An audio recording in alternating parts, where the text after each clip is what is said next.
भी हो सकते हैं, नंदवंशी हो सकते हैं, लेकिन सार एक ही है कि आप हमारे एक ही वंश के सभी हैं। लेकिन अनेक अनेक वर्षों से अनेक अनेक विचारधाराओं के कारण 3 बैनर आपके बीच में प्रस्तुत किए गए। आज शिक्षा ने प्रचार प्रसार के बाद इस बात को स्थापित कर दिया कि कोई भी सभ्य समाज, कोई भी शिक्षित व्यक्ति यदि समाज के प्रति अपनी सेवाओं का विस्तार करना चाहता है तो वह जिस क्षेत्र में काम कर रहा है उस क्षेत्र से वह अपने समाज को सिंचित करे। और इस वंचित समाज में, जैसे उदाहरण लेता हूं कि एक बच्चे का एडमिशन कराने के लिए आप सेंट्रल स्कूल गए और वहां पर आपने आवेदित कर दिया, ऑनलाइन आवेदन है, लेकिन आपको इस बात में संशय है कि वहाँ एडमिशन होगा या नहीं होगा। तो यदि केंद्रीय विद्यालय में हमारे कोई सामाजिक स्तर का व्यक्ति या हमारे समाज का कोई भी व्यक्ति वहाँ पर सेवाओं में है तो वह हमें बता सकता है कि आपका क्राइटेरिया क्या है, इस बार हम किस तरह से एडमिशन कर रहे हैं। मैं विशेष रूप से एक बात कहना चाहता हूँ कि स्वास्थ्य के क्षेत्र में जहाँ हम बायोलॉजी, केमिस्ट्री, फिजिक्स की जानकारी नहीं रखते, सबको मरने से डर लगता है, और हमारे अनेक ऐसे व्यक्ति हैं जो डॉक्टर्स के रूप में और ऊपर के रूप में और अनेक ऐसे सेवाएं दे रहे हैं जो अनेक अनेक हॉस्पिटल्स में, और इस प्रकार से उनकी जो सेवाएं हैं हम किस प्रकार से प्राप्त कर सकते हैं, आज इस पर विचार हुआ। मैं इस कार्यक्रम में श्री राजेंद्र राजन जी को, जो परमादरणीय मेरे बड़े भाई हैं, मंच के संचालन के लिए मैं उनको आमंत्रित करता हूँ और उनसे आग्रह करूँगा कि वह कवि सम्मेलन शुरू करवाएं। इससे पूर्व जो हमारे अतिथि आए हैं उनको यहाँ पर स्थान ग्रहण करवाएं। श्री राजेंद्र राजन जी, कृपया ताली बजाकर आप उनका एक मनोबल स्वागत करें। बहुत बहुत धन्यवाद। आप सभी की उपस्थिति को सादर नमन करता हूँ और विशेष रूप से आज के अवसर पर जहाँ लाल बहादुर शास्त्री जी की जयंती, महात्मा गांधी जी की जयंती के उपलक्ष्य में आप सब लोग इस संस्था के आयोजित कार्यक्रम में एकत्रित हुए हैं। आप सबको बधाई। और जिस तरीके से मुझे आदेश मिला, आपके मध्य आपके ही नज़दीकी पारिवारिक साहित्यकार, सरस्वती के वरद प्राप्त पुत्र और पुत्री आपके बीच आज उपस्थित है। हमारे मध्य हैं आदरणीय रामचरण साथी जी। मैं उनसे अनुरोध करूंगा कि कृपया मंच पर आएं और अपना स्थान ग्रहण करें। आदरणीय पवन कुमार पवन जी और श्रीमती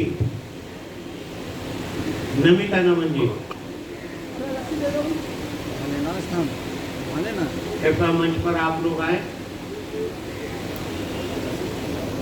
और इन तीनों को आमंत्रित करने में विजय कश्यप जी का विशेष योगदान रहा और प्रोत्साहन दिया उन्होंने। इसके लिए आप सभी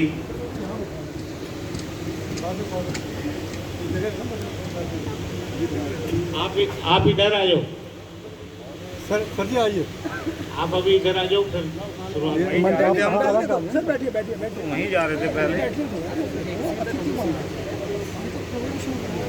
सर बैठो बैठो आइए।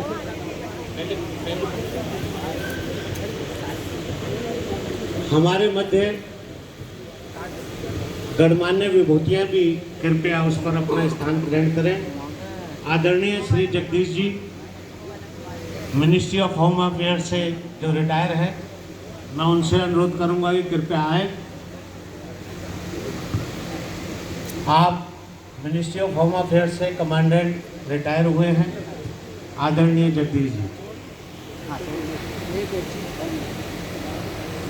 इंस्पेक्टर सतीश राजौरिया जी से अनुरोध करूंगा, जो कि दिल्ली पुलिस में 2nd बटालियन में SHO है, कृपया अपने स्थान पर आए। तालियों के साथ आप स्वागत करें इनका। वीरेंद्र कुमार जी से अनुरोध करूंगा कि कृपया वो भी मंच के नजदीक अपना स्थान ग्रहण करें। आदरणीय श्री वीरेंद्र सिंह जी। और अभी हमारे मध्य doctor Manoj Kumar, director Max hospital, Sanjay Sen ji, DCP district north east उपस्थित होने वाले हैं।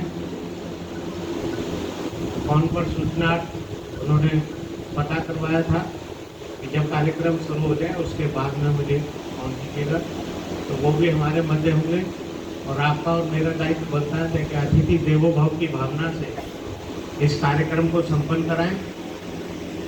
और जिस तरीके से कवि सम्मेलन की शुरुआत के लिए मुझे आदेश मिला है, ये हमारे तीनों कवि आमंत्रण पर उपस्थित हुए हैं। और निश्चित रूप से मानिए कि ये भी बना लेते हैं। कविताओं का इतना बोलबाला है इनका कि शायद हिंदुस्तान में सर्वश्रेष्ठ 5 कवियों में इनकी गिनती होती है। आदरणीय रामचरण साथी पवन जी हैं, शामली से निवास है, बैंक ऑफ इंडिया में अधिकारी पद से रिटायर हुए हैं। शायरी के इतने उम्दा गजलकार हैं कि तरन्नुम में पढ़ते हैं।